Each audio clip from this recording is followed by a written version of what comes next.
it's a special treat for us making it grow when Lori Watson comes, because she has such beautiful plants at Millcreek Greenhouses out there on Leesburg Road by the VA hospital, easy to find.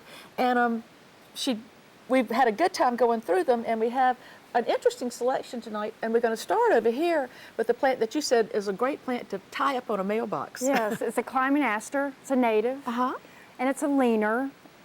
You'll have to sort of tie it to get it to run up something, but it's really worth it. If you'd like it to be a shrub, about mid-summer you can cut it back by about half. And it'll still be full of blooms. Yeah, but I love it as a leaner, and it blooms this time of year. And it's got that flower form that I would think would attract pollinators, and we're always trying to have things for them. Oh, yeah. So that would be great fun. You could go get the mail and see who was visiting the plant at the same time. Now, I would have had to stand here all day to figure out what this is. And now Tony might have known right off the bat, but honest to Pete, that's a surprise. Tell him what it is. A variegated gardenia. Isn't it? And it's a beautiful. The colors are so pretty.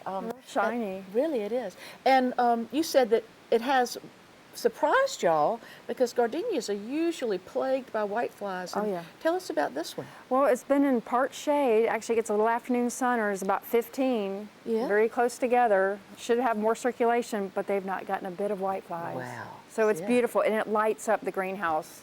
And how big is this one going to get? I mean, slow growing because it's variegated, of course, in shade. I would think, 4 feet tall. Yeah, so it'd be a nice sized gardenia to have. You wouldn't have to be out there pruning it every time you turn around. Yeah. Well, it's just beautiful. And then this is an interesting little plant. Of course, it looks kind of like a boxwood, but instead of opposite leaves, it has alternate ones, which I guess puts it in. Maybe it's one of the ilex. The holly, the inkberry holly, and it's a native. Yes. Wonderful substitute for other foundation plants such as boxwoods and Indian hawthorns. It would do wet or dry, sun or shade. Gosh. I would think the happiest it would be in some medium moisture with some afternoon shade. And probably you would get some little fruits on it too, those little black fruits. Yeah, some white flowers in the spring. But if you had a female, of course, because since it's a holly, it's going to be male and female. But this one isn't grown for the berries, it's grown just for a really beautiful, lustrous foliage. Yeah. And you say it stays kind of small, which is nice because you wouldn't have to be... Yeah, the shamrock does, about 3-4 feet. So this cultivar is called shamrock. Correct. Yeah, and so you wouldn't have to be out there with it. No.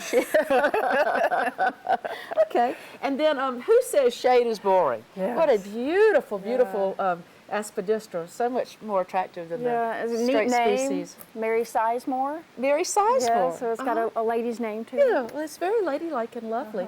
And of course, Aspidistra can take pretty deep shade. Oh yeah. And once they're established, they're tough as nails, don't you think? Yeah, definitely. Yeah, cast iron plant for a good reason, doesn't right. it? Yeah.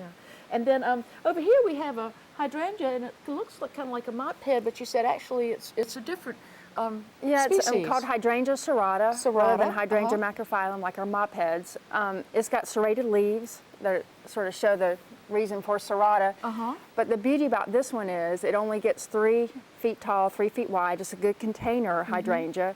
And we had blue deckle, which is serrata, at the greenhouses, and it bloomed on old and new wood all summer long. It was absolutely gorgeous. Wow. So this is going to be the same attributes. So. You thought it had another plus. Oh, the drought. Yes. I could look down our shade cloth, and the macrophyllums on the right were all looking for water, and the serratas stood straight up. So and it was wonderful, and they're a lot drought resistant. So. That's terrific. And it has a very pretty flower as well. You said it starts kind of like the mop head, but then kind of flattens out a little bit. lacy.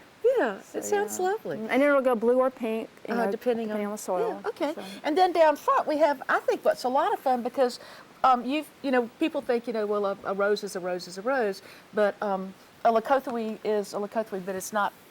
They're not all the same. So these first two are leucotherium. Tell us about those. Right, and they're a wonderful native.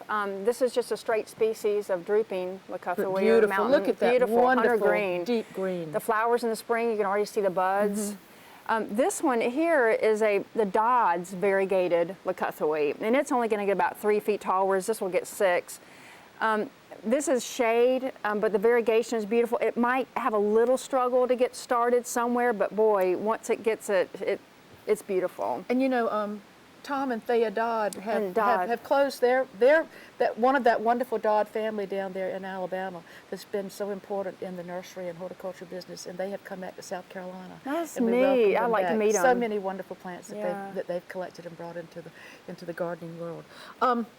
So these plants are for shade. For shade. And then the ones next to it also, I think, are plants that can brighten a shady area. Oh yeah, the anise. And then the beauty of these also, in the warmer days of summer, the smell, after it rains, when you've had some dry period and then it rains, the smell on anise is absolutely gorgeous. And when I was a little girl, my mother, we would walk around the yard and she would always crush an anise leaf for us. And so as soon as I had children, I planted an anise so that I could do with them just what I did with my mother. If you don't have an anise in your yard, you really should have one because it has such a refreshing smell, especially in the I summertime. think you could use the word glorious. I think you could, yeah. Because it's unbelievable. That's and just this one is so much brighter. I mean, imagine, if you have a shady part of your yard, imagine how that would brighten it up.